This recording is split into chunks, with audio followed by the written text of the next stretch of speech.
અંદરથી પણ તૂટી રહ્યો છું.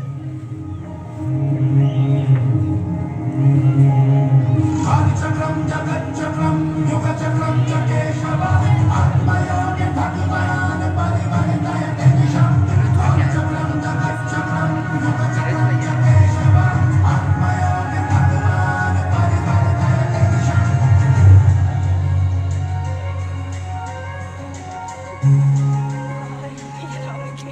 શા માટે તું આટલો ગભરાઈ રહ્યો છે? તારી સામે કોઈ દુશ્મન થોડી છે. તું માત્ર તારા મનથી થાકી ગયો છે. મને ખબર નથી હું શું કરું. મારી સાથે દર વખતે ખોટું કેમ થઈ રહ્યું છે? તારી સાથે ખોટું નથી થઈ રહ્યું. તું પરિસ્થિતિઓ